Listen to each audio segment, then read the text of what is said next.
All this week, as we draw nearer to Halloween, I'll be sharing macabre stories from history. Yesterday, we discussed body snatchers, 19th century thieves who would dig up newly buried bodies to sell to medical schools in desperate need of cadavers to study. This was especially true in Edinburgh, the center of anatomical study in Europe. But that's obviously a lot of dirty work. What if there was an easier way to get paid? History remembers William Hare as, quote, illiterate and uncouth, a lean, quarrelsome, violent, and amoral character. Hare and his wife operated a lodging house in Edinburgh, and when one of his tenants died, Hare asked another renter, his friend William Burke, with whom he had a reputation for hard drinking and disorderly behavior, what he should do. Burke suggested that they sell the body to the medical school at Edinburgh University.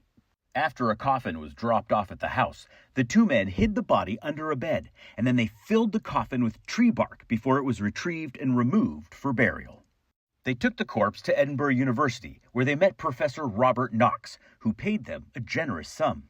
They were even told that the university would, quote, be glad to see them again when they had another to dispose of. And that might have been the end of it, had it not been for the fact that, just a few months later, another lodger got sick, and Hare was worried that the illness would deter newcomers from renting his rooms. But this time, Hare and Burke didn't wait for the ailing tenant to die. They suffocated him in his bed. You know what comes next. They sold the body to Professor Knox, who said he approved of its freshness and asked no questions. And once again, he paid them handsomely, £10, which works out to nearly £1,500 today. Hare and Burke realized that they had stumbled on a massive payday, but not if they had to wait for all of Hare's lodgers to get sick. And so they decided to get bolder, plying strangers with copious amounts of alcohol, and after they'd passed out, smothering them in their sleep. There was the door-to-door salt cellar and an elderly woman they met on the street. Growing increasingly emboldened, Burke decided to go for 2 victims at once. He brought 2 women home from a pub where the 3 of them continued to drink. One of the women soon passed out, but before Burke could make his move, his wife, Helen, burst in and accused him of having an affair. They got into a fight, and Burke threw a glass at Helen, cutting her eye. The other woman with whom he'd been drinking fled the house, leaving her friend behind. Helen summoned Hare, thinking he would help her, but together the men murdered the unconscious woman. They could no longer hide their activities from their wives, but rather than turn them in, the women agreed to begin helping them. And so Hare and Burke delivered their latest victim to Knox, still warm. The casualties came fast and furious after that. A woman and her daughter, a chimney cleaner, an elderly woman and her grandson, and an inebriated woman being helped home by a local police officer who Burke gallantly offered to deliver himself. Burke and Hare had a violent falling out after Hare killed a woman by himself and didn't cut Burke in, but they soon made up.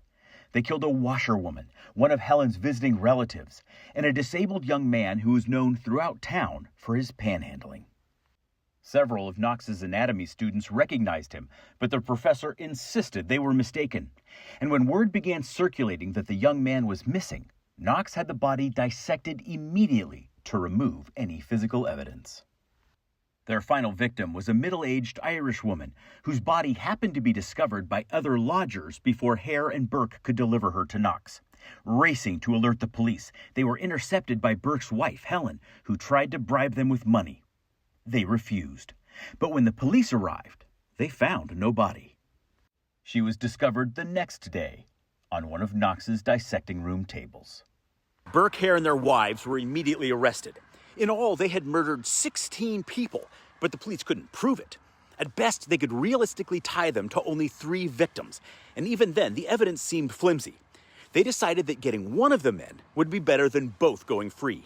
They coaxed a full confession from Hare and his wife after offering them immunity from prosecution, and formally charged Burke and Helen for the murders.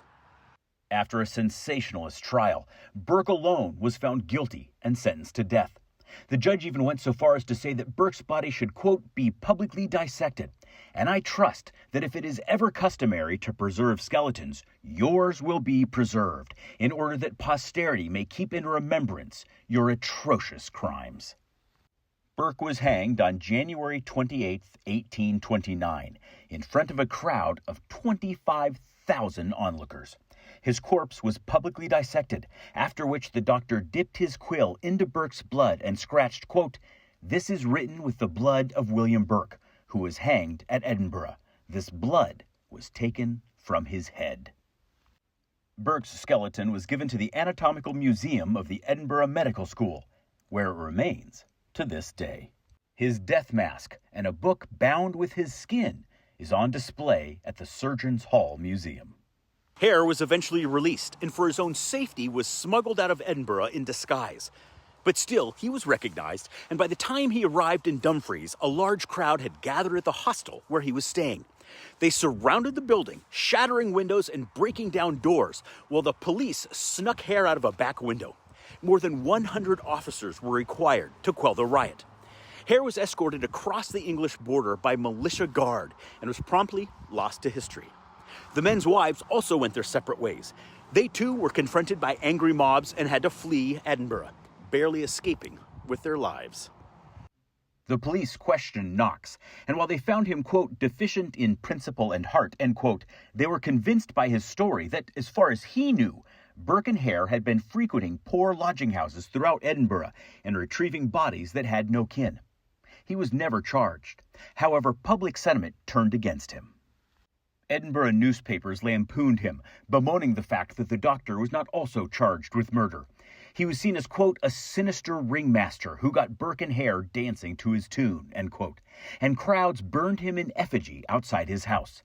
He resigned his position at the College of Surgeons, eventually leaving Scotland altogether. He eventually settled down into a small private medical practice until his death. Ironically, this entire affair raised public awareness for the need of bodies in medical research, and the government quickly passed legislation ensuring that medical schools would have more access to unclaimed and volunteer bodies. Stay curious, my friends.